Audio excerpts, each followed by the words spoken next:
खालसा वाहिगुरू जी की फतेह। गुरु दर ते हाजिर गुरु सवारे खालसा जी, आप जी वडभागे हो जो 8वें पातशाह गुरु हरकृष्ण साहब महाराज जी दे पवित्र चरण छो प्राप्त इतिहासक स्थान गुरुद्वारा बंगला साहब जी की यात्रा करते हैं। जुगो जुग अटल छतर चवर तखत दे मालक धन धन श्री गुरु ग्रंथ साहिब पातशाह महाराज जी दे हजूर मनुखा जीवन दियां घड़ियां नूं सफला कर रहे हो। सतगुरु सारियां दी यात्रा सफल कर। हुण समा है गुरु दरबार दे निजम अनुसार गुरु इतिहास दी चल रही लड़ीवार कथा दा अपनियां मन बिरतियां एकागर करो, रसना पवित्र कर दे एक बार सारे उच्चारण करो जी सतनाम वाहिगुरू जी। इतिहास पहले पातशाह जाहर पीर जगत गुरु कल तारण आए श्री गुरु नानक देव महाराज जी का है। प्रसंग है सतगुरु पाक पटन गए, उथे बाबा फरीद जी का मुरीद शेख ब्रह्म सतगुरु जी नूं मिलिया। उसने सतगुरु जी पासों अपने भरम भी मिटाए, ज्ञान भी हासिल किया और फिर आपा भाव जिहड़ा सी वो गुरु नूं समर्पित कर दिता। सुने बचन श्री गुर के जब ही कर दवै पद पर लाए तब ही। गुरु जी दे बचन सुन के दोवें हत्थां नाल गुरु जी दे चरण स्पर्श कीते, मत्था टेकिया, पुन सिर मस्तक मुख पर फेरे, धन भाग अपने बड़ हेरे। फिर वो हाथ अपने मुंह ते फेरे, सिर ते फेरे। फिर यह भी कहा भी मेरे भाग चंगे ने कि मैनू तुहाडे वर्गा भाव गुरु नानक जी वर्गा मैनू मुर्शद मैनू साक्षात रब मिले है। मिले हो खुदाए ना संसा कोई, बोले हो बहुत खता मुर होई। कहन लगा जी मेरे तो भुल बड़ी हुई है कि मैं तुहानू सवाल बड़े कीते ने, मैं तुहानू बड़े ही प्रश्न पूछे ने। बख्शो अब करना कर सोहू, तुम ते ऊपर अपर न को। कहन लगा जी मैनू बख्श दियो, मैनू समझ आ गई तुहाडे तो ऊपर होर कोई नहीं है। इत्थे फिर सतगुरु जी ने एक शब्द एक श्लोक होर उचारिया। इथों तक आपने कल कथा सुनी सी। हाँ जी। रूप काम दूसती भुख साध गंड, लभै मन कुल मिल मिचल उगै सौड़ पलंग। भौंकै कूप खुवार हुए फक ਪਿਟੇ ਅੰਧ ਚੁਪੈ ਚੰਗਾ ਨਾਨਕਾ ਵਿਨ ਨਾਵੈ ਮੋਹਿ ਗੰਧ ਰੂਪ ਕਾਮ ਲਬ ਮਾਲ ਕੀ ਰਤ ਜਿਉ ਨੀਂਦ ਪਲੰਗ। ਇਹ ਸ਼ਲੋਕ ਹੈ ਰੂਪੈ ਕਾਮੈ ਦੋਸਤੀ।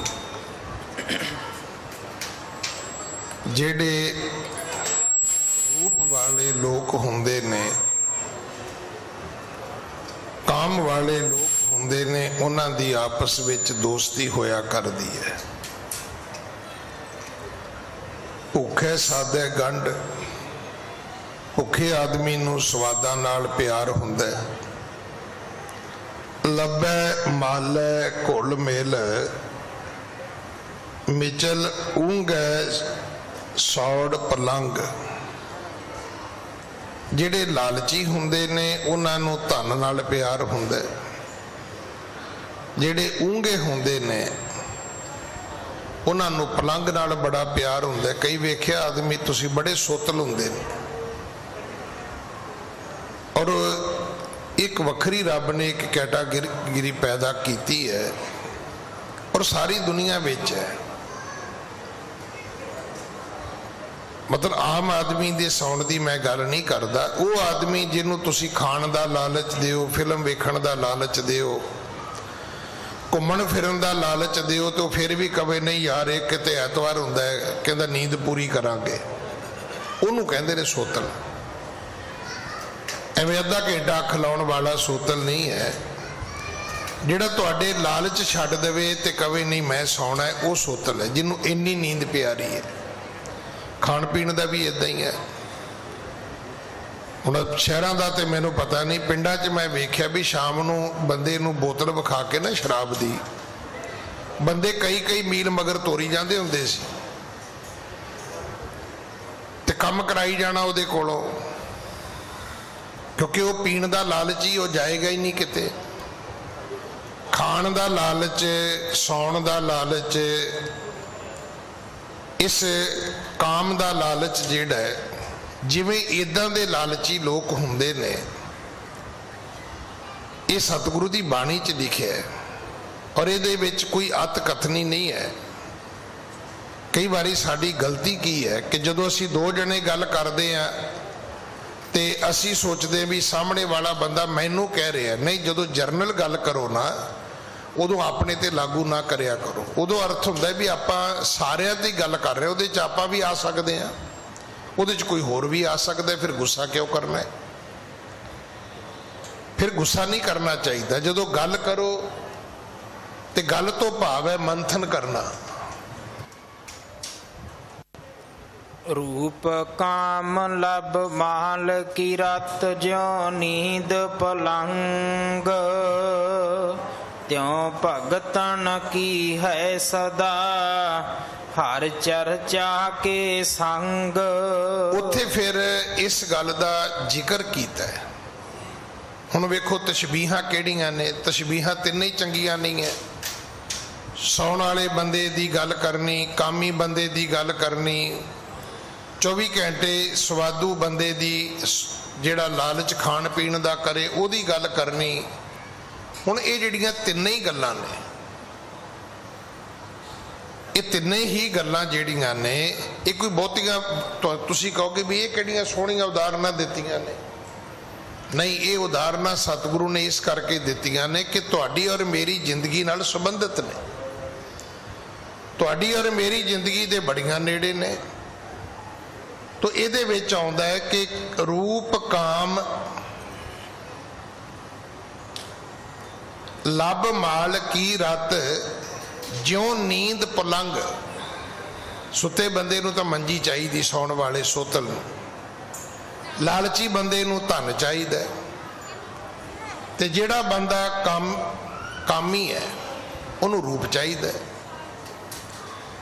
ਤਿਉ ਭਗਤਨ ਕੀ ਹੈ ਸਦਾ ਹਰ ਚਰਚਾ ਕੇ ਸੰਗ। ਬਿਲਕੁਲ ਇਸੇ ਤਰ੍ਹਾਂ ਜਿਵੇਂ ਦੇ ਇਹ ਤਿੰਨ ਬੰਦੇ ਨੇ, ਚੌਥਾ ਬੰਦਾ ਰੱਬ ਦਾ ਪਿਆਰਾ ਵੀ ਇਦਾਂ ਦਾ ਹੈ। ਉਹਨੂੰ ਰੱਬ ਦੀ ਬੰਦਗੀ ਦਾ ਲਾਲਚ ਘੱਟ ਨਹੀਂ ਹੈ। जे कामी नूं काम दा लालच है, जे लोभी नूं लोभ दा लालच है, जे सोतल नूं नींद दा लालच है, ते रब दे भगत नूं भी लालच है। और इहदी एक छोटी जी उदाहरण है, तुसी गुरुद्वारे नूं तुरदे हो, तुसी मैट्रो च आओ, बस विच आओ, अपनी गड्डी ते आओ। हुण तिन्नां दे विच अज तो बाद ध्यान दिओ, तुहानूं कदे ना कदे कोई ना कोई बंदा जिहड़ा गड्डी च बवेगा, तुसी गल करन दी कोशिश करोगे, वो कहेगा नहीं वीर जी मैं ना थोड़ा जिहा पाठ कर लवां। हुण तुसी उहनूं कहो भी पाठ उत्थे बह के कर लवीं, वो आखेगा नहीं मेरा नेम है। तुहानूं बस च बंदे पाठ करदे मिलणगे, हालांकि बस दे विच पाठ दा की काम है, इधर उधर दुनिया वेखणी चाहिदी है। मैट्रो च पाठ दा की काम है, कन्नां च टूटियां ला के गाने सुनने चाहिए ने, पर लगे हुए ने बंदे पाठ करन। जिवें बंदगी वाले नूं बंदगी दा लालच है, वो गड्डी च बह के भी पाठ करेगा, बस विच बह के भी करेगा, ट्रेन विच बह के भी करेगा, वो इत्थे आके भी गल्लां नहीं करेगा। मैं आप जी नूं मेरे अपने नाल बीती गल किन्ने वारी आप जी नाल सांझी कीती भी जिहड़ी टाटा कंपनी है ना, सब तो पहला जिहड़ा इहने मोबाइल कढ़िया ਉਹਦੀ इनकमिंग कॉल फ्री सी, नहीं तो पहला फोन सुनने दे भी पैसे लगते सी मोबाइल ते। मैनू पता लगा दरियागंज कोई टाटा दा कोई कंपनी दा ऑफिस है, मैं गया 6-6.5 हज़ार का फोन सी, मैं ले लिया, ਉਹਦੇ ਵਿੱਚ रुपये घट गए, 1000-1500 घट गया होना, मेरे को 5000 होना। करदे करदे वो मैनू कहंदा भी अंकल मैं तो रोज़ गुरुद्वारे भी आउणा, सरदारां दा मुंडा सी, सिख बच्चा सी। ते मेरे मूँह तो निकल गई गल, मैं क्या वीर जी तुसीं इदां करो, थोड़े जे पैसे घट ने ते तुसीं ये रख लो, ते सवेरे जदों गुरुद्वारे आओगे मैं तुहानूं पैसे दे दियांगा। तुसीं यकीन करना, उन्हें मेरे हत्थों फोन फड़ लिया, मैं हैड ग्रंथी सी उदों सीसगंज। कहता ज्ञानी जी मैं गुरुद्वारे गल्लां करन नहीं जाता, ना पैसे लैण देण जाना, मैं मत्था टेकण जाना। और मैं तुहानूं फिर बेनती करां भी ये पैसे की गल छड्डो, पर जे कल नूं तुसीं फोन की भी मैनूं उत्थे कंप्लेंट कीती ते मैं नहीं जे सुनांगा। मैं गुरुद्वारे सिर्फ रब दे घर जाना और उत्थे सिर्फ पाठ पूजा करदा। शायद मेरी जिंदगी चो बंदा फर्स्ट और लास्ट, मैं सुन के हैरान सी। कहता कोई मेरा रिश्तेदार मैनू सत श्री अकाल भी गुरुद्वारे कवे, कहता मैं उन्होंने जवाब नहीं दिंदा। मैं उन्होंने कहना भी जे इन्नी सत श्री अकाल सिर नूं चढ़ी है तो घर आ जी, क्योंकि असीं गुरुद्वारे च ही सारे काम करी जाने, हाय हैलो भी गुरुद्वारे च ही है। जिन्नी साडी एक्टिविटी गुरुद्वारे दे विच धर्म नूं छड्ड के है, इसे ने साडा धर्म गवा दिता है। मतलब लड़की वेखनी लड़के वास्ते वो भी गुरुद्वारे, कई तो मेरे वर्गे जुत्ती पालिश भी कराउण गुरुद्वारे ही आउंदे ने। चलो लंगर छकण दे आया, गल समझ आई है। किते ना किते जाके सानू ये गल समझ आउणी चाहिए। इहदा अर्थ यह है कि जे तुसी कहो कि मैं धर्मी हाँ, तो यदा अर्थ है भी तुहानू इन्ना लालच होना चाहिए जिन्ना कामी नू काम दा है, जिन्ना भुखे नू रोटी दा है, जिन्ना लालची नू पैसे दा है। इन्ना लालच तुहानू रब दा होना चाहिए। जिवें हुण गुरुद्वारे आए हो, तुसी कोशिश करो उत्थे बवो जिथे तुहानू कोई ना पछाणे, पर असीं बहने उहदे नाल जिहड़ा गप्पी बंदा होवे, होर भाजी की हाल है, वो जिहड़ा उन्हें सुनिया हुंदा वो भी गया, क्योंकि असीं तो सुनना नहीं। जिदन असी इदा मन लवांगे, ये लिखे बाणी च। हुण तुसीं कहोगे ज्ञानी जी ये गल तुसीं लंबी कर दी, मैं लंबी नहीं की। मैं रोज बेनती करदा, गुरबाणी थ्योरी है, इतिहास उहदा प्रैक्टिकल है। कोई इतिहास की कथा ऐसी नहीं जिहड़ी मैं तुहानू सुणावां ते ओहदा जिहड़ा सार गुरबाणी विच ना लिखिया होवे। हुण सतगुरु बाणी च कहंदे ने, कबीर साधु को मिलने जाइए साथ ना लीजिए कोई। हुण तुसीं गुरुद्वारे आउंदे हो, तुसीं चार बेली इकट्ठे कर लैंदे हो, ਤੋ ਬੇਲੀਆਂ ਨੂੰ ਲਾਲਚ ਇਹ ਹੁੰਦਾ ਯਾਰ ਛੇਤੀ ਉੱਠ ਪਵੀਂ ਗੁਰਦੁਆਰਿਓਂ, ਆਪਾਂ ਗੋਲ ਮਾਰਕੀਟ ਕੁਝ ਖਾਵਾਂ ਪੀਵਾਂਗੇ। ਦੱਸੋ ਇਹੋ ਜਿਹੇ ਯਾਰਾਂ ਖੁਣੋਂ ਥੋੜਿਆ ਕੀ ਹੈ? ਉਹਨਾਂ ਨੇ ਤੁਹਾਨੂੰ ਗੁਰਦੁਆਰੇ ਨਹੀਂ ਬਹਿਣ ਦੇਣਾ। ਤੇ ਯਤਨ ਕਰੋ ਇਹੋ ਜਿਹੇ ਬੰਦਿਆਂ ਨਾਲ ਆਓ ਹੀ ਨਾ। ਘੁੰਮਣ ਫਿਰਨ ਜਾਣਾ ਜਾਓ, ਜੋ ਕਰਨਾ ਤੁਸੀਂ ਕਰੋ। ਤੁਹਾਡੀ ਜਿਹੜੀ ਆਪਣੀ ਨਿੱਜੀ ਜ਼ਿੰਦਗੀ ਹੈ ਉਹਦੇ ਵਿੱਚ ਧਰਮ ਦਾ ਕੋਈ ਦਖਲ ਨਹੀਂ ਹੈ। ਧਰਮ ਨੂੰ ਸਮਝਣ ਦੀ ਲੋੜ ਹੈ। ਧਰਮ ਦਾ ਮਤਲਬ ਇਹ ਹੈ ਤੁਹਾਨੂੰ ਸੇਫ ਕਰਨਾ। ਬਾਕੀ ਤੁਸੀਂ ਸੁਸਾਈਡ ਕਰਨਾ ਤੇ ਕੌਣ ਰੋਕ ਸਕਦਾ? ਦੇਖੋ ਮੈਂ ਅਗਰ ਆਪਣੀ ਜ਼ਿੰਦਗੀ ਖਤਮ ਕਰਨੀ ਹੈ ਤੇ ਕੌਣ ਰੋਕ ਸਕਦਾ ਹੈ? ਪਰ ਮੇਰਾ ਗੁਰੂ ਚਾਹੁੰਦਾ ਹੈ ਮੈਂ ਲੰਬੀ ਆਜੂ ਜੀਵਾਂ, ਮੈਂ ਸੁਖੀ ਜੀਵਨ ਜੀਵਾਂ, ਮੈਨੂੰ ਪਰਿਵਾਰਕ ਸੁੱਖ ਵੀ ਮਿਲੇ, ਸੰਸਾਰਕ ਸੁੱਖ ਵੀ ਮਿਲੇ, ਮੈਨੂੰ ਸਰੀਰਕ ਸੁੱਖ ਵੀ ਮਿਲੇ। ਮੇਰਾ ਗੁਰੂ ਚਾਹੁੰਦਾ ਹੈ। ਮੇਰਾ ਗੁਰੂ ਸਭ ਦੀ ਸੁੱਖ ਮੰਗਦਾ ਹੈ, ਸਭ ਦਾ ਭਲਾ ਚਾਹੁੰਦਾ ਹੈ। ਪਰ ਜੇ ਆਪਾਂ ਆਪਣਾ ਨਿੱਜ ਦਾ ਭਲਾ ਨਹੀਂ ਚਾਹੁੰਦੇ ਤੇ ਇਹਦੇ ਚ ਗੁਰੂ ਦਾ ਕੀ ਕਸੂਰ ਹੈ ਭਾਈ? ਇਹ ਸਤਿਗੁਰੂ ਦੀ ਬਾਣੀ ਚ ਲਿਖਿਆ, ਕਬੀਰ ਸਾਧੂ ਕੋ ਮਿਲਣੇ ਜਾਈਏ ਸਾਥ ਨਾ ਲੀਜੇ ਕੋਏ। ਕੋਸ਼ਿਸ਼ ਕਰੋ ਇਕੱਲੇ ਹੀ ਚਲੇ ਜਾਓ। ਹੁਣ ਇਹਦਾ ਤੁਸੀਂ ਕਹੋਗੇ ਜੀ ਇਹਦਾ ਅਗਲਾ ਵੀ ਕੋਈ ਅਰਥ ਹੈਗਾ? ਹਾਂ ਉਹ ਵੀ ਹੈਗਾ। ਅਗਲਾ ਅਰਥ ਇਹ ਹੈ ਕਿ ਸਿੱਖ ਸਾਖਾ ਬਹੁਤੇ ਕੀਏ। ਸਿੱਖ ਚੇਲੇ ਬੜੇ ਬਣਾ ਲਏ, ਮਿੱਤਰ ਬੜੇ ਬਣਾ ਲਏ। ਕੇਸੋ ਕੀਓ ਨਾ ਮੀਤ। ਜੇ ਨਹੀਂ ਮਿੱਤਰ ਬਣਾਇਆ ਤੇ ਰੱਬ ਨੂੰ ਨਹੀਂ ਬਣਾਇਆ। ਬੰਦੇ ਦੀ ਫੋਨ ਬੁੱਕ ਕੱਢ ਕੇ ਵੇਖੋ, ਇਹਦੇ ਹਜ਼ਾਰਾਂ ਮਿੱਤਰ ਹੋਣਗੇ। ਪੁੱਛੋ ਵੀ ਇੱਕ ਟੈਲੀਫੋਨ ਰੱਬ ਦਾ ਵੀ ਹੈਗਾ ਤੇਰੇ ਕੋਲ? ਜੇ ਕਦੇ ਲੋੜ ਪਵੇ ਤੇ ਕਾਲ ਕਰ ਲਵੇਂ ਤੂੰ। ਹਾਲਾਂਕਿ ਸਭ ਤੋਂ ਨੇੜੇ ਉਹ ਹੈ, ਹੱਥਾਂ ਤੋਂ ਨੇੜੇ, ਪੈਰਾਂ ਤੋਂ ਨੇੜੇ। ਸਭ ਤੋਂ ਤੁਹਾਨੂੰ ਔਖੀ ਘੜੀ ਵਿੱਚ ਜਿਹੜਾ ਨੇੜੇ ਹੈ ਉਹ ਰੱਬ ਹੈ। ਕੋਈ ਦੋਸਤ ਮਿੱਤਰ ਨੇੜੇ ਨਹੀਂ ਹੈ। ਪਰ ਹੋਇਆ ਕੀ? ਸਿੱਖ ਸਾਖਾ ਬਹੁਤੇ ਕੀਏ ਕੇਸੋ ਕੀਓ ਨਾ ਮੀਤ। ਚਾਲੇ ਥੇ ਹਰ ਮਿਲਣ ਕੋ ਬੀਚੇ ਅਟਕਿਓ ਚੀਤ। ਤੁਰੇ ਸੀ ਰੱਬ ਨੂੰ ਮਿਲਣ, 15 ਮਿੰਟ ਜੋੜਾ ਘਰ 'ਚ ਮੀਟਿੰਗ ਕਰਦੇ ਆ, ਲੰਘ ਗਏ 15 ਕੁ ਮਿੰਟ ਉੱਤੇ ਨਿਸ਼ਾਨ ਸਾਹਿਬ ਕੋਲ ਲੰਘ ਗਏ, ਕਥਾ ਵੀ ਲੰਘ ਗਈ, ਕੀਰਤਨ ਵੀ ਲੰਘ ਗਿਆ। ਜਿਹੜੀ 10 ਮਿੰਟ ਸੰਗਤ ਕਰਨੀ ਸੀ ਉਹ ਵੀ ਗਈ।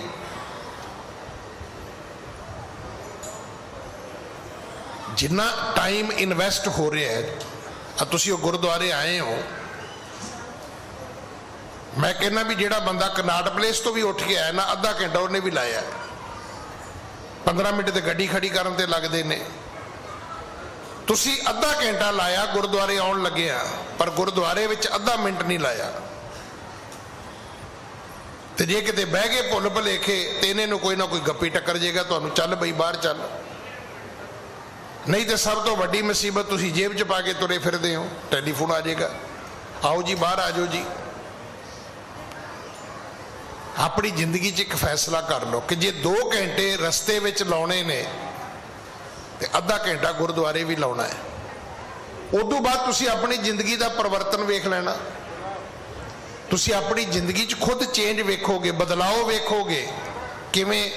ਸੁਣੋਗੇ ਤੇ ਮੰਨਣ ਜੋਗੇ ਹੋਵੋਗੇ, ਸੁਣੋਗੇ ਨਹੀਂ ਤੇ ਮੰਨੋਗੇ ਕੀ? ਮੰਨਣ ਜੋਗੇ ਹੋਵੋਗੇ ਤੇ ਆਨੰਦ ਮਾਣਨ ਜੋਗੇ ਵੀ ਹੋ ਜਾਓਗੇ। ਉਹਦਾ ਸੁੱਖ ਵੀ ਤਾਂ ਤੁਹਾਨੂੰ ਮਿਲੇਗਾ ਨਾ। ਅਗਰ ਮੈਂ ਕੋਈ ਚੰਗੀ ਗੱਲ ਮੰਨਾਂਗਾ ਤੇ ਉਹਦਾ ਸੁੱਖ ਤੁਹਾਨੂੰ ਨਹੀਂ ਹੋਏਗਾ, ਉਹਦਾ ਸੁੱਖ ਮੈਨੂੰ ਹੋਏਗਾ। ਮੈਂ ਪੜ੍ਹਾਈ ਕੀਤੀ, ਮੈਂ ਮਿਹਨਤ ਕੀਤੀ ਤੇ ਭਾਈ ਉਹਦੀ ਜਿਹੜੀ ਪਰਾਲਬਧ ਹੈ, ਉਹਦੀ ਸੈਲਰੀ ਮੇਰੇ ਘਰ ਆਉਣੀ, ਤੁਹਾਡੇ ਘਰ ਨਹੀਂ ਆਉਣੀ। ਉਹਦਾ ਜਿਹੜਾ ਪੁੰਨ ਫਲ ਹੈ ਉਹ ਮੇਰੇ ਘਰ ਆਉਣਾ ਹੈ। ਤੇ ਕੀ ਆਪਾਂ ਨਹੀਂ ਚਾਹੁੰਦੇ ਵੀ ਇਹ ਸਾਰੀਆਂ ਦਾਤਾਂ ਸਾਨੂੰ ਮਿਲਣ? ਗੁਰੂ ਨਾਨਕ ਸਾਹਿਬ ਨੇ ਸ਼ੇਖ ਬ੍ਰਹਮ ਨੂੰ ਗੱਲ ਸਮਝਾਈ। ਸ਼ੇਖ ਬ੍ਰਹਮ, ਰੱਬ ਨਾਲ ਐਵੇਂ ਪਿਆਰ ਕਰ ਜਿਵੇਂ ਕਾਮੀ ਕਾਮ ਨਾਲ ਕਰਦਾ, ਜਿਵੇਂ ਲਾਲਚੀ ਪੈਸੇ ਨਾਲ ਕਰਦਾ, ਜਿਵੇਂ ਊਂਘਾ ਜਿਹਨੂੰ ਸੌਣ ਦਾ ਲਾਲਚ ਹੋਵੇ ਉਹ ਪਲੰਘ ਨਾਲ ਕਰਦਾ। ਤਿਉ ਭਗਤਨ ਕੀ ਹੈ ਸਦਾ ਹਰ ਚਰਚਾ ਕੇ ਸੰਗ। ਰੱਬ ਦੇ ਪਿਆਰਿਆਂ ਨੂੰ ਵੀ ਲਾਲਚ। ਆ ਜਿਹੜੀ ਕਥਾ ਤੁਸੀਂ ਹੁਣ ਸੁਣ ਰਹੇ ਹੋ, ਤੁਸੀਂ ਯਕੀਨ ਕਰਨਾ, ਜਦੋਂ ਕੋਈ ਟੈਲੀਫੋਨ ਕਰਕੇ ਕਹਿੰਦਾ ਗਿਆਨੀ ਜੀ ਅੱਜ ਮੈਂ ਕਥਾ ਸੁਣ ਨਹੀਂ ਸਕਿਆ, क्योंकि हुण ये फेसबुक ते भी हैगी है, यूट्यूब ते भी हैगी है। कहंदा राती मैं 2 बजे उठ के सुनी।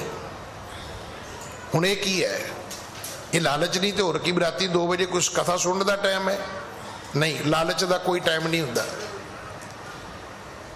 जिन्हों खाण पीण का लालच होवे कदे वेंदा भी भाजी 1 वजिया नहीं, लंच का टाइम होया कि नहीं होया, भावें मुड़ के दवाई खानी पवे पेट खराब दी। खाण वाले नूं तां तुसीं जिन्ने वारी दिओगे उन्ने वारी खा लेगा, सौण वाले नूं जदों टाइम दिओगे उदों ही सौ जाएगा। तो कामी मनुख का भी यही हाल है, काम वासनावां दे विच 24 घंटे रुड़ जाएगा। वो भगत नूं परमात्मा की भगती का लालच है, तो जिन्ना चिर ये अवस्था नहीं बनती, किसी नूं ना पुछया करो मेरा धर्म किन्ना है ना, अपने आप नूं खुद तुसीं महसूस कर सकते हो। जे तुहाडा मन करे, एक सवाल सी गुरु हरगोबिंद पिता महाराज नूं भाई जेठा जी ने कीता सी। भाई जेठा जी गुरु रामदास जी का भी नाम है, चौथे पातशाह का। जिहड़ा माँ प्यो का नाम सी वो भाई जेठा सी। इस तो इलावा एक भाई जेठा बहुत वड्डा सैनापति होया है गुरु हरगोबिंद साहब महाराज का, बड़ा वड्डा जरनैल सी। एक जेठा होर होया है जिहड़ा गुरु का बड़ा प्यारा सिख सी। वो कहन लगा महाराज तुसी रोज कहने हो ते महाराज ये किवें पता लगे कि मन सुता के जागदा है? सतगुरु की बाणी च लिखिया है, जागना जागन नीका हर कीर्तन में जागना। कहन लगा महाराज किवें पता लगे? मन जागे कि यह निशानी। ते गुरु हरगोबिंद साहब कहन लगे भाई जेठा जी तुहाडे जागे हुए मन की पहचान यह है कि प्रिय लागे और सतगुर बानी। जदों कीर्तन लगा होवे ते तुसी कहो भाजी वॉल्यूम घटा दिओ, कीर्तन लगा होवे तुसी कहो भाजी चैनल चेंज कर दो, समझ लेना तुसी बीमार हो, सुते पे हो। किसी के घर जाओ, किसी की गड्डी च बवो, कोई गीत लगा होवे तुसी कहने जी आवाज उच्ची कर दिओ, क्यों कहने हो? तुहानूं चंगा लगदा है। किसी के घर कोई वॉल्यूम घट होवे, कोई न्यूज़ आ रही होवे, तुसी कहोगे भाजी आ थोड़ा जिहा उच्ची करियो जी भला की खबर आ रही है, क्योंकि तुसी इंटरस्टड हो। जदों तुहाडा इंटरस्ट गुरबाणी विच होएगा, तुहाडा मन करे गड्डी च बैठिया भाजी कोई गुरबाणी की कैसट नहीं हैगी, समझ लेना तुहाडा मन जागिया होया। तो जदों अगला ला के बैठा होवे गुरबाणी की कैसट ते तुसी उहनूं कहो भी गुरदास मान दी है नहीं, किसी होर गाउण वाले दी नहीं हैगी, तो फिर समझ लेना भी तुसी सुते मन वाले लोग हो। क्योंकि इन्हां लोकां दीयां कर्म करतूतां तुसी वेख लईआं ने पिछले दिनी। हालांकि पंजाबी सिंगर होने के नाते मेरे वर्गे भी लोग इन्हां लोकां नूं कह दिंदे ने भी चलो चंगा है भी घट्टो घट्ट पंजाबी नाल तां जोड़दे ने, पर जे गुरुआं दीयां गलत तशबीहां देणगे तो फिर आपां उन्हां नूं बर्दाश्त नहीं कर सकते। एक दिल्ली के कड्ढे बंदे नूं कहना जी ये गुरु अमरदास की कुल विचों है, तो फिर कौन बर्दाश्त करेगा? तो इहदा कारण की? क्योंकि उन्हां दा रूट गलत है, उन्हां दा रूट गलत सी। जे रूट ठीक हुंदा तो शायद ये गुस्ताखी भी ना हुंदी। इस करके धर्म नूं समझण दी लोड़ है। किसी नूं ना पुछया करो कि मेरा धर्म किन्ना है। देखो ये तां एक गल बनी हुई है भी मैं तुहानूं गुरमुख कही जाना, तुसीं मैनूं गुरमुख कही जाने हो, पर आपां किन्ने गुरमुख हाँ ये आपां नूं खुद नूं पता होना चाहिए। हैगे भी हाँ किवें नाम परियो है भगत गोविंद का, लोगों ने ही नाम पा देता है कि रब दा भगत है जी। बहुतिआं दे हाल इहो ही है, लोग कहिंदे ने सिख है, पर जे उन्होंने पुछो आप बैठ के दस भी तू किन्ना क सिख है, किन्ने बजे उठदा है, किन्नी बाणी पढ़दा है, की किरत करदा है, दसवंध कढ़दा है, गुरुद्वारे जाना है, संगत करदा है, सेवा करदा है, सच बोलदा है, किसी दी चुगली तो नहीं करदा तू, निंदिया तो नहीं करदा तू। तो जी सारे औगण ही अपने विच ने, ਤੇ ਫਿਰ ਤੇ ਨਾ ਹੀ ਪਿਆ ਹੋਇਆ ਵੀ ਲੋਕ ਕਹੀ ਜਾਂਦੇ ਨੇ ਕਿ ਨਾਮ ਪਰਿਓ ਹੈ ਭਗਤ ਗੋਬਿੰਦ ਕਾ। ਲੋਕੀ ਕਹਿੰਦੇ ਨੇ ਕਿ ਰੱਬ ਦਾ ਭਗਤ ਹੈ, ਪਰ ਸੱਚ ਕੀ ਹੈ ਇਹ ਤੇ ਬੰਦੇ ਨੂੰ ਖੁਦ ਪਤਾ ਹੈ। ਹਾਂਜੀ। ਤੁਮਰੇ ਬਚਨ ਮੋਹਿ ਮਨ ਭਾਵੈ, ਚਾਹੇ ਸੋ ਬੂਝੋ ਬਹੁਰ ਬਤਾਵੈ। ਇਸ ਕਰਕੇ ਤੁਮਰੇ ਬਚਨ ਮੋਹੇ ਮਨ ਭਾਵੇਂ, ਚਾਹੇ ਸੋ ਬੂਝੋ ਬਹੁਰ ਬਤਾਵੇਂ। ਗੁਰੂ ਨਾਨਕ ਸਾਹਿਬ ਕਹਿਣ ਲੱਗੇ, ਸ਼ੇਖ ਬ੍ਰਹਮ ਤੂੰ ਮੈਨੂੰ ਸਵਾਲ ਪੁੱਛੇ ਤੇ ਹੁਣ ਤੂੰ ਮਾਫੀ ਮੰਗਦਾ ਹੈ। ਸਤਿਗੁਰੂ ਕਹਿੰਦੇ ਤੂੰ ਮਾਫੀ ਨਾ ਮੰਗ, ਮੈਨੂੰ ਤੇਰੀਆਂ ਗੱਲਾਂ ਚੰਗੀਆਂ ਲੱਗਦੀਆਂ ਨੇ। ਤੁਹਾਡੇ ਘਰ ਦਾ ਬੱਚਾ ਜਦੋਂ ਘਰ ਦੀ ਨੌਲੇਜ ਵਾਸਤੇ ਤੁਹਾਨੂੰ ਪੁੱਛਦਾ ਤੋਤਲੀ ਆਵਾਜ਼ ਵਿੱਚ, ਦਾਦਾ ਇਹ ਕੀ ਹੈ, ਮੰਮਾ ਇਹ ਕੀ ਹੈ, ਤੁਹਾਨੂੰ ਕਿੰਨਾ ਚੰਗਾ ਲੱਗਦਾ ਹੈ। ਜਦੋਂ ਕੋਈ ਸਿੱਖ ਗੁਰੂ ਕੋਲੋਂ ਆਪਣੇ ਗਿਆਨ ਵਾਸਤੇ, ਆਪਣੇ ਭਰਮ ਮਿਟਾਉਣ ਵਾਸਤੇ, ਆਪਣੀ ਅਧਿਆਤਮਕ ਉન્નਤੀ ਵਾਸਤੇ ਕੋਈ ਸਵਾਲ ਪੁੱਛਦਾ ਤੇ ਗੁਰੂ ਗੁੱਸਾ ਨਹੀਂ ਕਰਦਾ। ਗੁਰੂ ਨਾਨਕ ਸਾਹਿਬ ਕਹਿਣ ਲੱਗੇ, ਸ਼ੇਖ ਬ੍ਰਹਮ ਮੈਨੂੰ ਤੇਰੀਆਂ ਗੱਲਾਂ ਚੰਗੀਆਂ ਲੱਗਦੀਆਂ ਨੇ। ਤੁਮਰੇ ਬਚਨ ਮੋਹੇ ਮਨ ਭਾਵੇਂ, ਚਾਹੇ ਸੋ ਬੂਝੋ ਬਹੁਰ ਬਤਾਵੇਂ। ਸਤਿਗੁਰੂ ਕਹਿੰਦੇ ਫਿਰ ਪੁੱਛ, ਮੈਂ ਤੈਨੂੰ ਫਿਰ ਦੱਸਾਂਗਾ। ਮੈਨੂੰ ਤੇ ਦੱਸਣ ਵਿੱਚ ਕੋਈ ਰੋਸ ਨਹੀਂ ਹੈ। ਸ਼ੇਖ ਬ੍ਰਹਮ ਤੂੰ ਜਿੰਨੀਆਂ ਗੱਲਾਂ ਪੁੱਛੀਆਂ ਨੇ ਮੈਨੂੰ ਚੰਗੀਆਂ ਲੱਗੀਆਂ ਨੇ। ਹਾਂਜੀ। ਸੁਣ ਇਉ ਸ਼ੇਖ ਬਹੁਰ ਹਰ ਗਾਥਾ, ਕਰਤ ਪਇਓ ਸ਼੍ਰੀ ਨਾਨਕ ਸਾਥਾ। ਇਸ ਤਰ੍ਹਾਂ ਸ਼ੇਖ ਬ੍ਰਹਮ ਨੇ ਹੋਰ ਵੀ ਜਿਹੜੇ ਉਹਦੇ ਮਨ ਦੇ ਸਵਾਲ ਸੀ ਉਹ ਸਤਿਗੁਰੂ ਗੁਰੂ ਨਾਨਕ ਸਾਹਿਬ ਮਹਾਰਾਜ ਕੋਲੋਂ ਪੁੱਛੇ ਨੇ।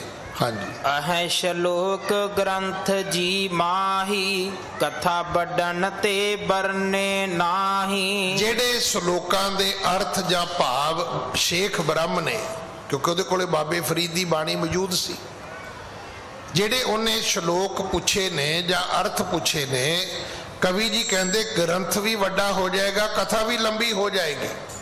ਇਸ ਕਰਕੇ ਮੈਂ ਇਸ ਕਥਾ ਨੂੰ ਇੱਥੇ ਹੀ ਵਿਰਾਮ ਦਿੰਨਾ। ਆਸ਼ਾ ਵਾਹਰ ਕਸ਼ਕ ਤਹਿ ਕੀਨੀ, ਅਤ ਉਤਮ ਪਦਵੀ ਤਹਿ ਦੀਨੀ। ਇੱਥੇ ਹੀ ਪਾਕ ਪਟਨ ਸਤਿਗੁਰੂ ਨੇ ਆਸਾ ਕੀ ਵਾਰ ਦੀ ਕੁਝ ਬਾਣੀ ਵੀ ਉਚਾਰਨ ਕੀਤੀ ਹੈ। ਹਾਂਜੀ। ਭਇਓ ਮੁਰੀਦ ਸ਼ੇਖ ਤਬ ਗੁਰ ਕੋ, ਬੰਦੇ ਚਰਨ ਪ੍ਰੇਮ ਕਰ ਉਰ ਕੋ। ਸ਼ੇਖ ਬ੍ਰਹਮ ਗੁਰੂ ਨਾਨਕ ਸਾਹਿਬ ਜੀ ਦਾ ਮੁਰੀਦ ਹੋ ਗਿਆ। ਸ਼ੇਖ ਬ੍ਰਹਮ ਨੇ ਗੁਰੂ ਮਹਾਰਾਜ ਦੇ ਚਰਨ ਸਪਰਸ਼ ਕੀਤੇ। ਹਾਂਜੀ। ਕਿਤਕ ਦਿਵਸ ਤਿਨ ਰਾਖਿਓ ਡੇਰਾ, ਨਿਤ ਪ੍ਰਤ ਕਰਹੀ ਪਾਉ ਕਨੇਰਾ। ਕੁਝ ਦਿਨ ਸਤਿਗੁਰੂ ਜੀ ਇੱਥੇ ਰੁਕੇ ਨੇ,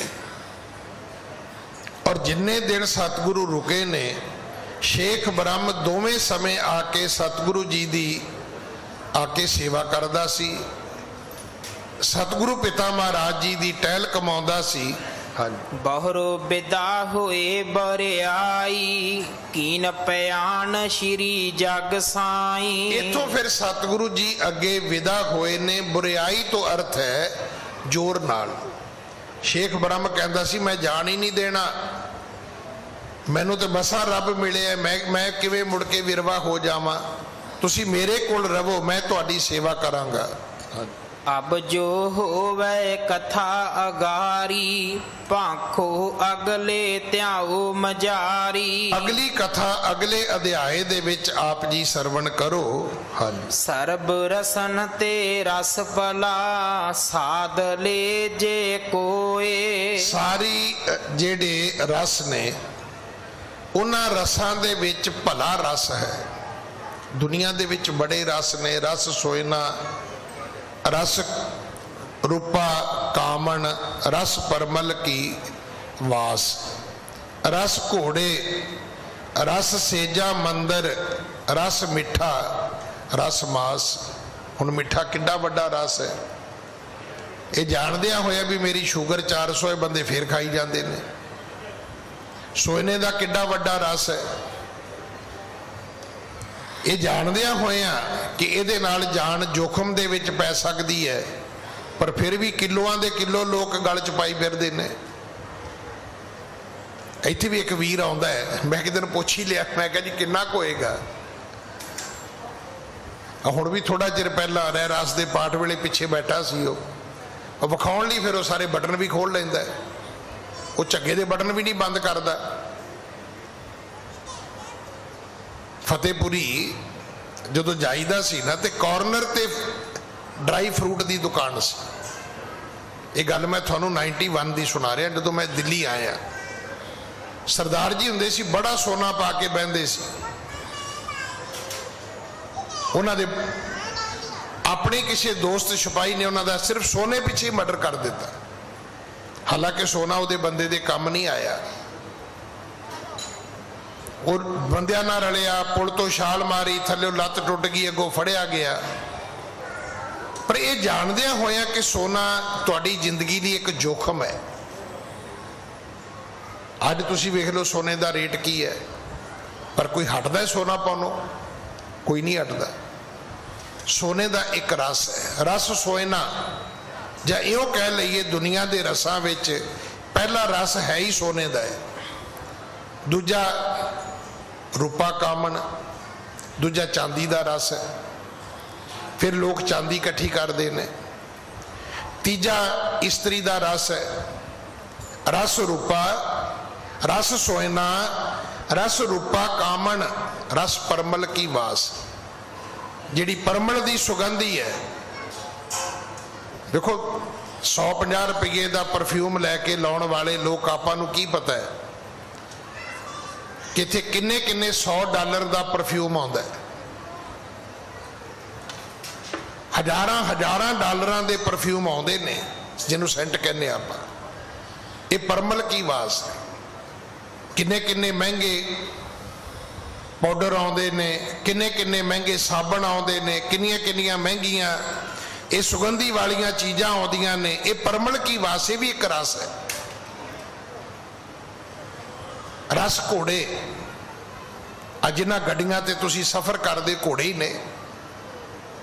आ पिछे जेड़े आए सी गुरुद्वारा बाबा मक्खण शाह लबाणे तो उन्होंने ना लाख रुपया अनाउंस किया भी असीं गुरुद्वारे नूं दिन्ने। तो मैं उस दिन आए सी सार मीर सिंह कालका जी, तो मैं उन्होंने कह रहा सी, मैं कहा जिन्हें प्रधान ने लाख रुपया अनाउंस किया 5 करोड़ की कार है ये कोले। हुण ये भी एक रस है।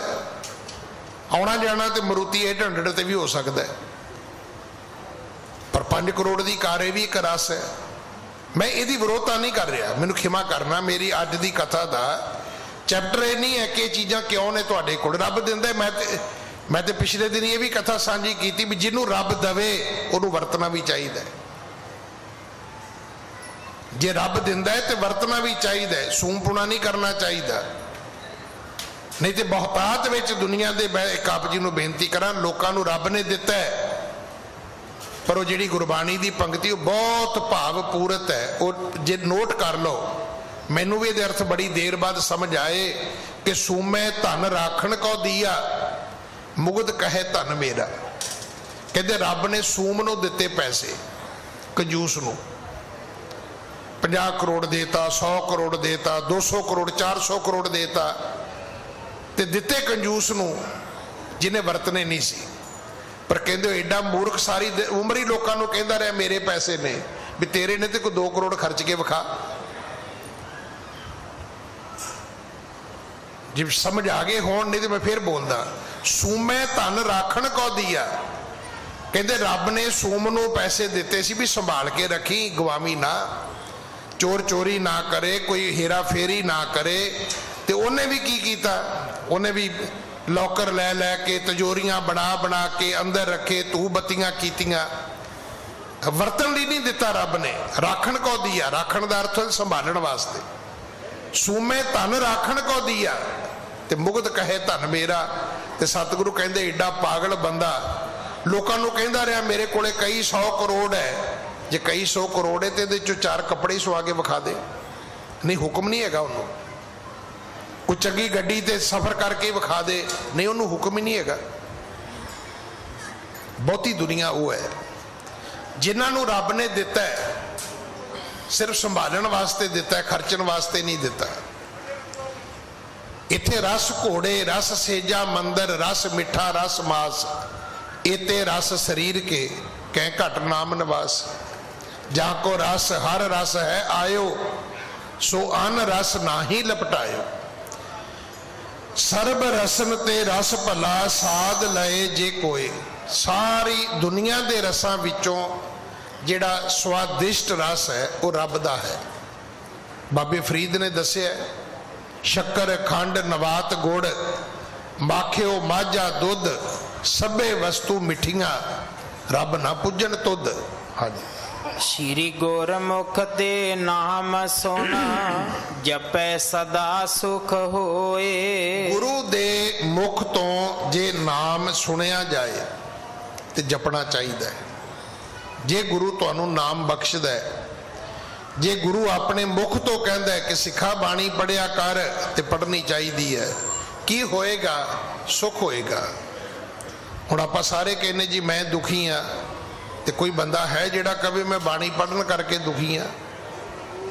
ਨਾ, ਬਾਣੀ ਨਾ ਪੜਨ ਕਰਕੇ ਦੁਖੀ ਆ। ਕੋਈ ਆਦਮੀ ਹੈ ਜਿਹੜਾ ਕਵੇ ਮੈਂ ਸੰਗਤ ਵਿੱਚ ਬਹਿਣ ਕਰਕੇ ਦੁਖੀ ਆ? ਨਹੀਂ, ਸੰਗਤ ਵਿੱਚ ਨਾ ਆਉਣ ਕਰਕੇ ਦੁਖੀ ਆ। ਜਿਹੜਾ ਆਦਮੀ ਸੰਗਤ ਵਿੱਚ ਆਏਗਾ, ਜਿਹੜਾ ਆਦਮੀ ਬਾਣੀ ਪੜੇਗਾ, ਉਹ ਕਦੇ ਦੁਖੀ ਨਹੀਂ ਹੋ ਸਕਦਾ। ਹੁਣ ਤੁਸੀਂ ਕਹੋਗੇ ਜੀ ਦੁਖੀ ਹੁੰਦੇ ਨੇ, ਜ਼ਰੂਰ ਹੁੰਦੇ ਹੋਣਗੇ, ਪਰ ਉਹਦੀ ਇੱਕ ਅਗਲੀ ਅਵਸਥਾ ਵੀ ਗੁਰਬਾਣੀ ਵਿੱਚ ਦਰਜ ਹੈ ਕਿ ਜੋ ਨਰ ਦੁੱਖ ਮੈਂ ਦੁੱਖ ਨਹੀਂ ਮੰਨੈ। ਜੇ ਐਸੇ ਬੰਦੇ ਨੂੰ ਰੱਬ ਦੁੱਖ ਦੇਵੇਗਾ ਤੇ ਉਹਨੂੰ ਇੰਨੀ ਜਰਨ ਸ਼ਕਤੀ ਦੇਵੇਗਾ ਕਿ ਉਹ ਕਦੇ ਲੋਕਾਂ ਨੂੰ ਨਹੀਂ ਕਹੇਗਾ ਮੈਂ ਦੁਖੀ ਹਾਂ। ਭਾਈ ਤਾਰੂ ਸਿੰਘ ਨੇ ਕਿਹਾ ਕਿ ਮੇਰੀ ਖੋਪੜੀ ਨਾ ਲਾਵੀਂ, ਮੇਰੇ ਵਾਲ ਕੱਟ ਲਾ। ਉਹਨੇ ਕਿਹਾ ਨਹੀਂ, ਖੋਪੜੀ ਲਾ ਲੈ, ਪਰ ਮੇਰੇ ਵਾਲ ਕੱਟੇਗਾ ਤੇ ਦੁੱਖ ਹੋਏਗਾ। ਭਾਈ ਮਣੀ ਸਿੰਘ ਨੇ ਕਿਹਾ ਮੇਰਾ ਤੂੰ ਬੰਦ ਕੱਟ ਲੈ, ਮੈਨੂੰ ਕੋਈ ਦੁੱਖ ਨਹੀਂ ਹੋਏਗਾ।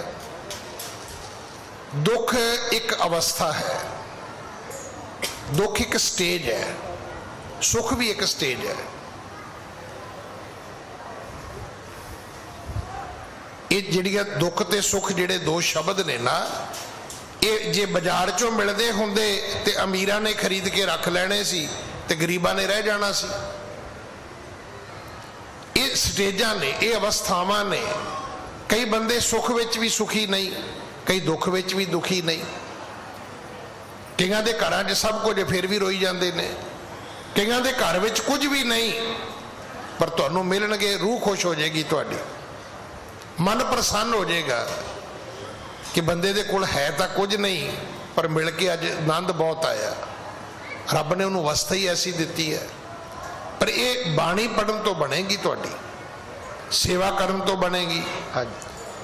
ਸ਼੍ਰੀ ਅੰਗਦ ਸੁਣ ਕਥਾ ਰਸਾਲਾ ਜਿਸ ਮਹਿ ਮਾਰਗ ਮੁਕਤ ਬਿਸਾਲਾ। हे ਗੁਰੂ ਅੰਗਦ ਸਾਹਿਬ, ਅਗਲੀ ਕਥਾ ਸੁਣੋ। ਇਹ ਕਥਾ ਜਿਹੜੀ ਹੈ ਇਹਦੇ ਵਿੱਚ ਮੁਕਤੀ ਹੈ, ਇਹਦੇ ਵਿੱਚ ਮੋਕਸ਼ ਹੈ। ਜਿਹੜਾ ਇਸ ਕਥਾ ਨੂੰ ਸੁਣੇਗਾ ਉਹਨੂੰ ਪਰਮਾਰਥ ਮਿਲੇਗਾ, ਉਹਨੂੰ ਰੱਬ ਦੇ ਘਰ ਦੇ ਰਸਤੇ ਦੀ ਸਮਝ ਆਵੇਗੀ।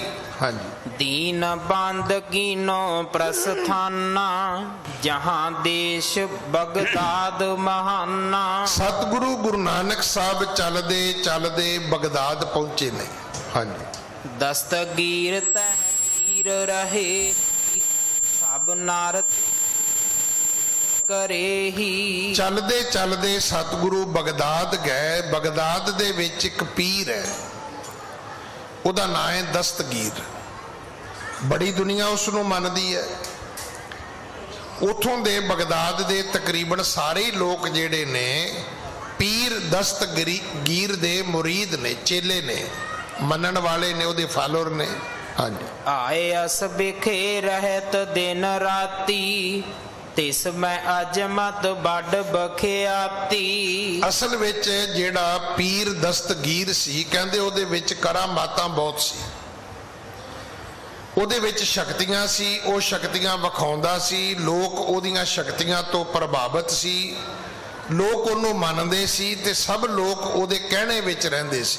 ਹਾਂਜੀ। ਜਸ ਉਪਦੇਸ਼ ਦੇਤ ਤਿਸ ਦੇਸ਼ਾ ਤਸ ਕਰਹੀ ਸਭ ਸਹਿਤ ਨਰੇਸਾ। ਦਸਤਗੀਰ ਪੀਰ ਜੋ ਉਪਦੇਸ਼ ਦਿੰਦਾ, ਜੋ ਸਿੱਖਿਆ ਦਿੰਦਾ ਸੀ, ਬਗਦਾਦ ਦੇ ਰਹਿਣ ਵਾਲੇ ਲੋਕ ਉਸ ਉਪਦੇਸ਼ ਦਾ, ਉਹਨਾਂ ਸਿੱਖਿਆਵਾਂ ਦਾ ਪਾਲਣ ਕਰਦੇ ਸਨ।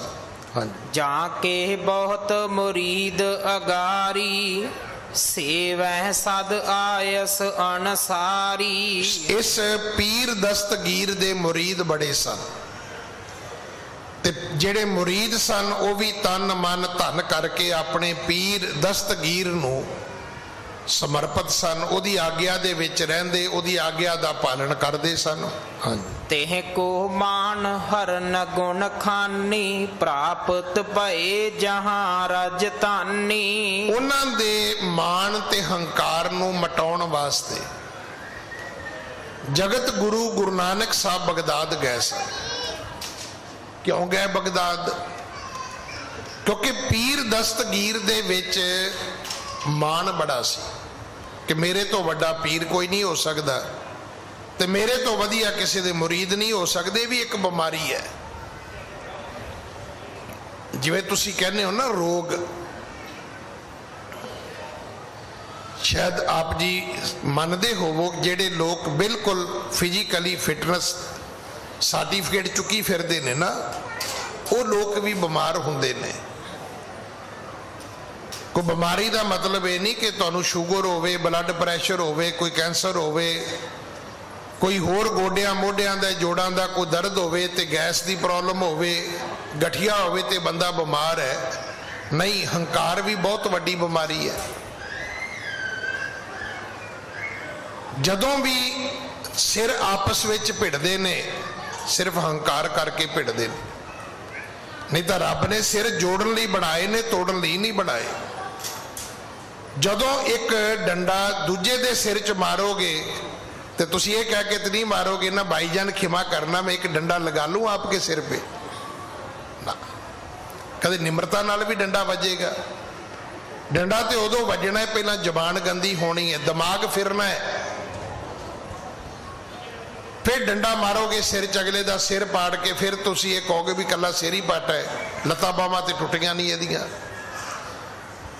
ਇਹ ਜਿਹੜਾ ਕ੍ਰੋਧ ਹੈ ਇਹ ਵੀ ਇੱਕ ਬਿਮਾਰੀ ਹੈ, ਕਾਮ ਵੀ ਬਿਮਾਰੀ ਹੈ, ਲਾਲਚ ਵੀ ਬਿਮਾਰੀ ਹੈ।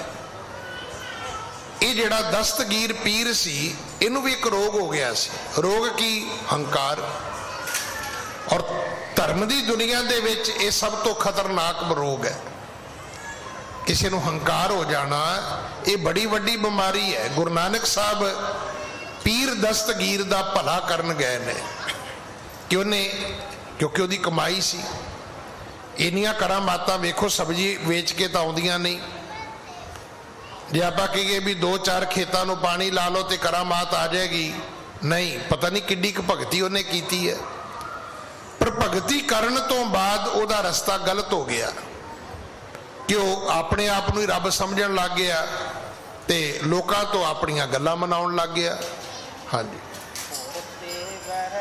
ਪੁਰ ਤੇ ਵਹਿਰ ਰੁਚਿਰ ਜਲ ਹੇਰਾ ਬੈਠ ਗਏ ਤਹ ਕਰ ਕੇ ਡੇਰਾ। ਗੁਰੂ ਨਾਨਕ ਸਾਹਿਬ ਬਗਦਾਦ ਗਏ, ਪਰ ਬਗਦਾਦ ਦੀ ਨਗਰੀ ਵਿੱਚ ਨਹੀਂ ਗਏ। ਬਗਦਾਦ ਦੀ ਨਗਰੀ ਤੋਂ ਬਾਹਰ ਇੱਕ ਸੋਹਣੀ ਜੀ ਥਾਂ ਵੇਖੀ ਹੈ ਤੇ ਉੱਥੇ ਸਤਿਗੁਰੂ ਜੀ ਨੇ ਆਪਣਾ ਆਸਣ ਕਰ ਲਿਆ। ਜਬ ਇੱਕ ਰਜਨੀ ਸਕਲ ਬਿਤਾਈ ਜਾਗੇ ਪ੍ਰਭੂ ਭੋਰ ਹਵੈ ਆਈ। ਇੱਕ ਰਾਤ ਸਤਿਗੁਰੂ ਜੀ ਉੱਥੇ ਰਹੇ ਨੇ। ਇੱਕ ਰਾਤ ਬਤੀਤ ਹੋਈ, ਅਗਲੀ ਸਵੇਰ ਹੋਈ ਹੈ।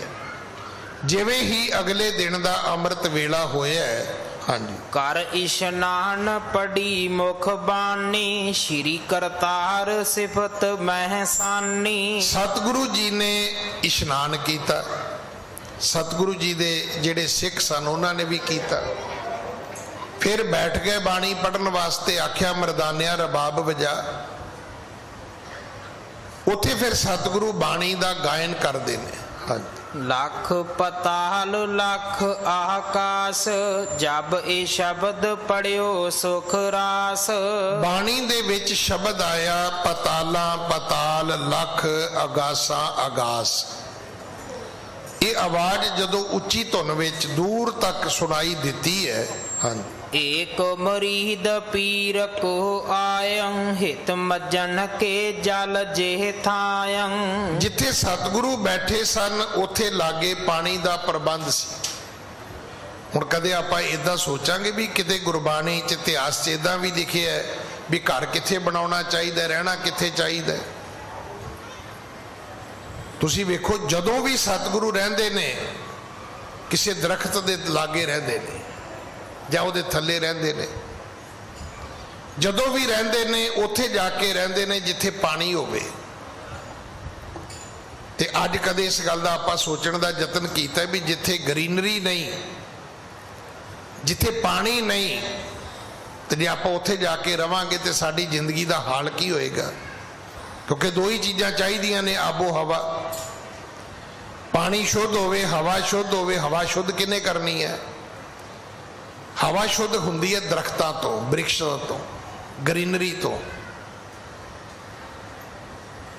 ਹਾਲਾਂਕਿ ਸਤਿਗੁਰੂ ਜਿੱਥੇ ਜਾਂਦੇ ਸੀ ਨਾ ਕੋਈ ਪਲਾਟ ਖਰੀਦਦੇ, ਨਾ ਫਲੈਟ ਖਰੀਦਦੇ, ਨਾ ਫਲੋਰ ਖਰੀਦਦੇ, ਨਾ ਘਰ ਬਣਾਉਂਦੇ, ਨਾ ਢਾਉਂਦੇ, ਕੁਛ ਨਹੀਂ ਕਰਦੇ। 2 4 5 10 ਰਾਤਾਂ ਕੱਟੀਆਂ ਦਰਖਤ ਦੇ ਥੱਲੇ ਤੇ ਗਾਂ ਚਲੇ ਗਏ।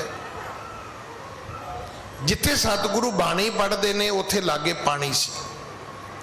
ਪੀਰ ਦਸਤਗੀਰ ਦਾ ਮੁਰੀਦ ਉੱਥੇ ਇਸ਼ਨਾਨ ਕਰਨ ਆਇਆ ਜਾਂ ਉੱਥੋਂ ਹੋ ਸਕਦਾ ਪਾਣੀ ਭਰਨ ਆਇਆ, ਤੇ ਉਹਦੇ ਕੰਨਾਂ ਵਿੱਚ ਆਵਾਜ਼ ਪਈ ਵੀ ਕੋਈ ਗਾ ਰਿਹਾ ਹੈ ਤੇ ਬੋਲ ਰਿਹਾ ਹੈ ਕਿ ਪਤਾਲਾਂ ਪਤਾਲ ਲੱਖ, ਅਗਾਸਾਂ ਅਗਾਸ।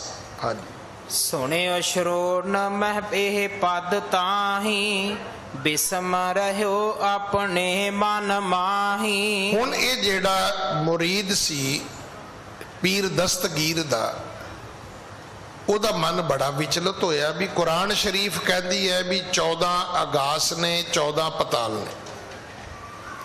ਆ ਜਿਹੜੀ ਧਰਤੀ ਹੈ ਇਹਦੇ ਜਿਹੜੀਆਂ ਥੱਲੇ ਹੋਰ ਧਰਤੀਆਂ ਨੇ, ਇਹਨਾਂ ਦੀ ਕੁੱਲ ਗਿਣਤੀ 14 ਹੈ। ਹਿੰਦੂ ਧਰਮ ਕਹਿੰਦਾ ਵੀ 7 ਹੈ, ਇਸਲਾਮ ਕਹਿੰਦਾ 14 ਹੈ।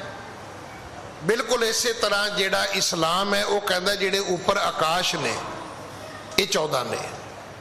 ਸਨਾਤਨ ਮਤ ਕਹਿੰਦਾ ਵੀ 7 ਨੇ। ਸਿੱਖ ਧਰਮ ਕਹਿੰਦਾ ਵੀ ਨਹੀਂ, ਲੱਖਾਂ ਹੀ ਨੇ, ਲੱਖਾਂ ਉੱਪਰ ਨੇ, ਲੱਖਾਂ ਹੀ ਥੱਲੇ ਧਰਤੀਆਂ ਨੇ। ਹਾਂਜੀ, ਇਹੋ ਕਿਆ ਕੁਫਰ ਬਕਤ ਹੈ ਕੋਈ, ਕਹਿਓ ਕੁਰਾਨ ਕਿਤਾਬ ਨਾ ਸੋਈ। ਹੁਣ ਇੱਥੇ ਜੇ ਤੁਹਾਨੂੰ ਤੇ ਮੈਨੂੰ ਕਿਤੇ ਰੱਖਿਆ ਜਾਵੇ ਤੇ ਅਸੀਂ ਤੇ ਕਿਤੇ ਵੀ ਨਹੀਂ ਹੈਗੇ। ਕੋਈ ਬੰਦਾ ਕੀ ਬੋਲੀ ਜਾਂਦਾ ਹੈ, ਕੋਈ ਕੀ ਬੋਲੀ ਜਾਂਦਾ, ਅਸੀਂ ਕਹਿੰਦੇ ਜੀ ਆਪਾਂ ਕੀ ਲੈਣਾ ਹੈ, ਪਤਲੀ ਗਲੀ ਚੋਂ ਲੰਘੋ ਤੇ ਜਾਨ ਬਚਾਓ ਆਪਣੀ। ਪਰ ਦਸਤਗੀਰ ਪੀਰ ਦੇ ਮੁਰੀਦ ਨੇ ਪਤਲੀ ਗਲੀ ਨਹੀਂ ਲੱਭੀ। ਉਹਦੇ ਦਿਮਾਗ ਦੇ ਵਿੱਚ ਚੋਟ ਲੱਗੀ ਹੈ ਕਿ ਜਦੋਂ ਮੇਰੀ ਜਿਹੜੀ ਧਾਰਮਿਕ ਪੁਸਤਕ ਹੈ, ਜਿਹੜਾ ਮੇਰਾ ਧਰਮ ਗ੍ਰੰਥ ਹੈ, ਜਾਂ ਜਿਹੜਾ ਮੇਰਾ ਮੁਰਸ਼ਦ ਹੈ ਪੀਰ ਦਸਤਗੀਰ, ਉਹ ਕਹਿੰਦਾ ਵੀ 14 ਧਰਤੀਆਂ ਨੇ, 14 ਆਕਾਸ਼ ਨੇ। ਇਹ ਕੌਣ ਹੈ? ਇਹ ਕੌਣ ਕਾਫਰ ਹੈ? ਕੀ ਕੁਫਰ ਤੋਲ ਰਿਹਾ ਹੈ? ਇਹਨੇ ਲੱਖਾਂ ਕਿਵੇਂ ਕਹਿ ਦਿੱਤੇ ਭਾਈ? ਉਹਨੇ ਉਸ ਗੱਲ ਦਾ ਨੋਟਿਸ ਲਿਆ। ਸਾਨੂੰ ਤਾਂ ਹੈ ਨਹੀਂ, ਅਸੀਂ ਤਾਂ ਜਾਨ ਬਚਾਉਂਦੇ ਫਿਰਦੇ ਹਾਂ। ਹਾਂਜੀ, ਤਰਕ ਕਰਤ ਅਸ ਗਇਓ ਸਮੀਪਾ, ਜਹ ਬੈਠੇ ਬੇਦੀ ਕੁਲ ਦੀਪਾ। ਫਿਰ ਸੁਣਨ ਤੋਂ ਬਾਅਦ ਇਹ ਨਹੀਂ ਕਿ ਗੁੱਸਾ ਕੀਤਾ, ਗੁੱਸਾ ਵੀ ਕੀਤਾ ਤੇ ਸਤਿਗੁਰਾਂ ਦੇ ਕੋਲ ਵੀ ਚਲਾ ਗਿਆ ਤੇ ਜਾ ਕੇ ਪੁੱਛਦਾ ਹੈ, ਕਹਿਣ ਲੱਗਾ ਜੀ ਇਹ ਕੀ ਤਰਕ ਕਰ ਰਹੇ ਹੋ ਤੁਸੀਂ? ਤੁਸੀਂ ਇਸਲਾਮ ਤੇ ਤਰਕ ਕਰ ਰਹੇ ਹੋ, ਕੁਰਾਨ ਸ਼ਰੀਫ ਤੇ ਤਰਕ ਕਰ ਰਹੇ ਹੋ। ਉੱਥੇ ਗਿਆ, ਜੈ ਬੈਠੇ ਬੇਦੀ ਕੁਲ ਦੀਪਾ, ਜਿੱਥੇ ਗੁਰੂ ਨਾਨਕ ਸਾਹਿਬ ਬੈਠੇ ਸਨ, ਉੱਥੇ ਜਾ ਕੇ ਉਹਨੇ ਸਵਾਲ ਪੁੱਛਿਆ ਵੀ ਤੁਸੀਂ ਕੁਰਾਨ ਸ਼ਰੀਫ ਦੇ ਉਲਟ ਕਿਵੇਂ ਬੋਲੇ ਹੋ ਬਈ? ਕਿਉਂਕਿ ਬਗਦਾਦ ਜਿਹੜਾ ਹੈ ਉਹ ਇਸਲਾਮਕ ਮੁਲਕ ਹੈ। ਹਾਂਜੀ, ਤਹਿਸੀਨ ਗਾਣ ਲਗਿਓ ਮਰਦਾਨਾ, ਵਾਇਰ ਬਾਬ ਸਿਫਤ ਭਗਵਾਨਾ। ਭਾਈ ਮਰਦਾਨੇ ਨੇ ਫਿਰ ਰਬਾਬ ਸ਼ੁਰੂ ਕਰ ਦਿੱਤੀ ਤੇ ਉਹੀ ਪੰਕਤੀਆਂ ਉਹਨੇ ਫਿਰ ਸੁਣਾ ਦਿੱਤੀਆਂ, ਗਾ ਕੇ ਸੁਣਾਈਆਂ ਬੜੇ ਪਿਆਰ ਵਿੱਚ, ਰਸ ਵਿੱਚ ਭਿੱਜ ਕੇ। ਫਿਰ ਉਹ ਬਾਣੀ ਨੂੰ ਗਾਇਆ। ਹਾਂਜੀ, ਖਰੋ ਹੋਏ ਸੁਣ ਕੈ ਚਿਰ ਤਾਈ, ਗਮਨੇ ਹੋ ਬਹੁਰ ਪੀਰ ਨਿਜ ਥਾਈ। ਫਿਰ ਉਹ ਮੁਰੀਦ ਦਸਤਗੀਰ ਦਾ ਉੱਠਿਆ ਤੇ ਚਲਾ ਗਿਆ ਤੇ ਜਾ ਕੇ ਉਹਨੇ ਆਪਣੇ ਪੀਰ ਨੂੰ ਕਿਹਾ ਵੀ ਪੀਰ ਜੀ ਬੜਾ ਕੁਫਰ ਹੋਇਆ ਹੈ ਕਿ ਬਗਦਾਦ ਦੇ ਵਿੱਚ ਇਹ ਅਗਰ ਕੰਮ ਹੋਏਗਾ, ਇਸਲਾਮ ਦੇ ਵਿਰੁੱਧ ਹੋਏਗਾ, ਕੁਰਾਨ ਸ਼ਰੀਫ ਦੇ ਵਿਰੁੱਧ ਹੋਏਗਾ, ਤੁਹਾਡੀ ਮਤ, ਤੁਹਾਡੀ ਅਕਲ, ਤੁਹਾਡੇ ਗਿਆਨ ਦੇ ਵਿਰੁੱਧ ਹੋਏਗਾ ਤੇ ਇਹ ਤਾਂ ਸਾਰਾ ਧਰਮ ਹੀ ਖਤਮ ਹੋ ਜਾਏਗਾ। ਹਾਂਜੀ। ਅਵਸਰ ਪਾਏ ਸੋ ਬੂਝਣ ਕੀਨਾ, ਹਜਰਤ ਸੁਣੋ ਕੁਫਰ ਇੱਕ ਪੀਨਾ। ਦਸਤਗੀਰ ਨੇ ਪੁੱਛਿਆ ਵੀ ਹੋਇਆ ਕੀ ਹੈ? ਕਹਿਣ ਲੱਗਾ ਜੀ ਕੋਈ ਬੰਦੇ ਆਏ ਨੇ, ਕੁਫਰ ਤੋਲਦੇ ਨੇ, ਝੂਠ ਬੋਲਦੇ ਨੇ, ਮੈਂ ਆਪਣੇ ਕੰਨਾਂ ਨਾਲ ਸੁਣ ਕੇ ਆਇਆ। ਹਾਂਜੀ। ਹਿੰਦ ਫਕੀਰ ਵਹਿਰ ਹੈ ਬੈਸਾ, ਬਕਿਓ ਬਕਾਓ ਕੁਫਰ ਤਿਨ ਐਸਾ। ਕੋਈ ਹਿੰਦੂ ਪੀਰ ਆਇਆ ਹੈ, ਕੋਈ ਹਿੰਦੁਸਤਾਨ ਤੋਂ ਆਇਆ ਹੈ ਤੇ ਕੁਫਰ ਤੋਲ ਰਿਹਾ ਹੈ, ਕਾਫਰ ਹੈ, ਝੂਠ ਬੋਲ ਰਿਹਾ ਹੈ, ਤੇ ਮੇਰੇ ਤੋਂ ਕਹਿੰਦਾ ਜੀ ਬਰਦਾਸ਼ਤ ਨਹੀਂ ਹੋਇਆ, ਮੈਂ ਭੱਜ ਕੇ ਤੁਹਾਡੇ ਕੋਲ ਆ ਗਿਆ। ਹਾਂਜੀ। 14 ਤਬਕ ਕੁਰਾਨ ਬਤਾਏ, ਇਤੇ ਹੀ ਤੁਮ ਆਪ ਸੁਣਾਏ। 14 ਧਰਤੀਆਂ, 14 ਆਕਾਸ਼ ਕੁਰਾਨ ਸ਼ਰੀਫ ਕਹਿੰਦੀ ਹੈ, ਤੇ ਮੁਰਸ਼ਦ ਜੀ ਆਪ ਜੀ ਵੀ ਇਦਾਂ ਹੀ ਕਹਿੰਦੇ ਹੋ ਸਾਨੂੰ।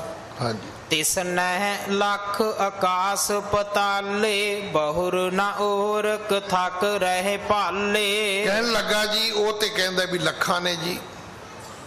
ਇਹਦਾ ਅਰਥ ਹੈ ਕਿ ਉਹ ਕੁਰਾਨ ਸ਼ਰੀਫ ਦੇ ਜਿਹੜਾ ਗਿਆਨ ਹੈ ਜਾਂ ਜਿਹੜਾ ਕੁਰਾਨ ਸ਼ਰੀਫ ਦਾ ਇਲਮ ਹੈ ਉਹ ਇਹਦੀ ਗੁਸਤਾਖੀ ਕਰ ਰਿਹਾ ਹੈ। ਉਹ 14 ਨਹੀਂ, ਉਹ ਲੱਖਾਂ ਕਹਿ ਰਿਹਾ ਹੈ। ਹਾਂਜੀ। ਸੁਣ ਕੇ ਅਚਰਜ ਮੁਝ ਮਨ ਆਵਾ, ਸਹਿਓ ਨਾ ਜਾਏ ਜੋ ਤਾਹੇ ਸੁਣਾਵਾ। ਕਹਿਣ ਲੱਗਾ ਜੀ ਮੇਰੇ ਮਨ ਵਿੱਚ ਗੁੱਸਾ ਬਹੁਤ ਆਇਆ, ਮੈਂ ਬਰਦਾਸ਼ਤ ਨਹੀਂ ਕਰ ਸਕਿਆ, ਤੇ ਮੈਂ ਦੌੜ ਕੇ ਤੁਹਾਡੇ ਕੋਲ ਆ ਗਿਆ ਤੇ ਮੈਂ ਤੁਹਾਨੂੰ ਦੱਸ ਦਿੱਤਾ ਵੀ ਆਹ ਕੁਝ ਹੋ ਰਿਹਾ ਹੈ। ਤੁਹਾਡੀ ਨਗਰੀ ਵਿੱਚ ਕੋਈ ਹਿੰਦੂ ਪੀਰ ਆ ਕੇ ਕੁਫਰ ਤੋਲ ਰਿਹਾ ਹੈ। ਹਾਂਜੀ। ਲਿਖਿਓ ਖਿਲਾਫ ਕੁਰਾਨ ਦਰਮਿਆਨਾ, ਕੂਰੋ ਕਿਦੋਂ ਫਕੀਰ ਅਜਾਨਾ। ਕਹਿਣ ਲੱਗਾ ਜੀ ਕੁਰਾਨ ਸ਼ਰੀਫ ਦਾ ਗਲਤ ਕਹਿ ਨਹੀਂ ਸਕਦੀ, ਤੁਸੀਂ ਵੀ ਗਲਤ ਨਹੀਂ ਕਹਿ ਸਕਦੇ, ਤੇ ਝੂਠ ਤੇ ਫਿਰ ਉਹ ਜਿਹੜਾ ਹਿੰਦੂ ਫਕੀਰ ਆਇਆ ਉਹੀ ਬੋਲ ਰਿਹਾ ਹੈ ਨਾ, ਤੇ ਮਹਾਰਾਜ ਉਹਨੂੰ ਰੋਕਣਾ ਚਾਹੀਦਾ ਹੈ। ਹਾਂਜੀ। ਇੱਕ ਤੋ ਇਹ ਤਿੰਨ ਕਹਿਓ ਅਚੰਬਾ, ਦੂਸਰ ਕੀਨ ਰਾਗ ਪ੍ਰਭਰੰਬਾ। ਕਹਿਣ ਲੱਗਾ ਜੀ ਦੋ ਗਲਤੀਆਂ ਕਰ ਰਿਹਾ ਹੈ ਉਹ ਬੰਦਾ, ਇੱਕ ਰਾਗ ਵੀ ਗਾ ਰਿਹਾ ਹੈ। ਸ਼ਾਇਦ ਆਪ ਜੀ ਨੂੰ ਪਤਾ ਹੋਵੇ ਇਸਲਾਮ ਦੇ ਵਿੱਚ ਸ਼ਰਾਬ ਵੀ ਹਰਾਮ ਹੈ ਤੇ ਰਾਗ ਵੀ ਹਰਾਮ ਹੈ। ਹੁਣ ਤੁਸੀਂ ਕਹੋਗੇ ਜੀ ਮੁਸਲਮਾਨਾਂ 'ਚ ਮੁਜਰੇ ਨੇ, ਕੋਠੇ ਨੇ, ਨਿਰਤਕਾਰੀ ਹੈ, ਮੁਸਲਮਾਨਾਂ 'ਚ ਤੇ ਮਜ਼ਾਰਾਂ ਵੀ ਨੇ। ਜਿੰਨੀਆਂ ਦਰਗਾਹ ਨੇ, ਭਾਵੇਂ ਹਜ਼ਰਤ ਨਿਜ਼ਾਮੁਦੀਨ ਦੀ ਹੋਵੇ, ਭਾਵੇਂ ਅਜਮੇਰ ਸ਼ਰੀਫ ਦੀ ਦਰਗਾਹ ਹੋਵੇ ਜਿਹਨੂੰ ਗਰੀਬ ਨਵਾਜ਼ ਦੀ ਦਰਗਾਹ ਕਹਿੰਦੇ ਨੇ, ਕਿਸੇ ਕੱਟੜ ਮੁਸਲਮਾਨ ਨੂੰ ਮਿਲਿਓ ਉਹ ਕਹੇਗਾ ਇਹ ਹਰਾਮ ਨੇ। ਇਸਲਾਮ ਦੇ ਵਿੱਚ ਕੋਈ ਕਬਰ ਨਹੀਂ ਹੈਗੀ। ਮੈਂ ਆਪ ਜੀ ਨੂੰ ਦੱਸਿਆ ਸੀ, ਮੇਰੇ ਮਿੱਤਰ ਮੁਸਲਮਾਨ ਬੜੇ ਭਰਾਵਾਂ ਨਾਲੋਂ ਵੱਧ ਸੀ। ਕਈ ਵਾਰੀ ਭਰਾ ਵੀ ਸ਼ਰੀਕਾ ਕਰਦੇ ਨੇ, ਉਹ ਨਹੀਂ ਸੀ ਕਰਦਾ। ਹਰ ਦੁੱਖ ਸੁੱਖ ਵਿੱਚ ਮੇਰੇ ਸ਼ਾਮਲ ਹੁੰਦਾ ਸੀ, ਵਿਆਹ ਸ਼ਾਦੀਆਂ ਵਿੱਚ ਹੁੰਦਾ ਸੀ। ਉਹਦੀ ਮੌਤ ਹੋਈ ਪਿਛਲੇ ਸਾਲ, ਹੋਈ ਤੇ ਕਰੋਨੇ ਤੋਂ ਬਿਨਾਂ ਸੀ, ਪਰ ਹੋਈ ਕਰੋਨੇ ਦੇ ਵਕਤ ਵਿੱਚ। ਮੈਂ ਵੀ ਗਿਆ ਤੇ ਉਹਨਾਂ ਨੂੰ ਮੈਂ ਪੁੱਛਿਆ, ਮੈਂ ਕਿਹਾ ਜੀ ਤੁਹਾਡਾ ਅਗਲਾ ਕੀ ਪ੍ਰੋਗਰਾਮ ਹੈ? ਉਹ ਕਹਿੰਦੇ ਜੀ ਬਸ ਸਾਡਾ ਇਹ ਹੈ ਕਿ ਇੱਕ ਜਨਾਜ਼ੇ ਦੀ ਨਮਾਜ਼ ਹੁੰਦੀ, ਬਾਕੀ ਖਤਮ ਹੈ। ਅਸੀਂ ਨਮਾਜ਼ ਪੜਾਂਗੇ ਤੇ ਦਫਨਾ ਦੇਾਂਗੇ। ਇੱਕ ਨਮਾਜ਼ ਆ ਕੇ ਮਸਜਿਦ ਵਿੱਚ ਪੜਾਂਗੇ ਤੇ ਖਤਮ।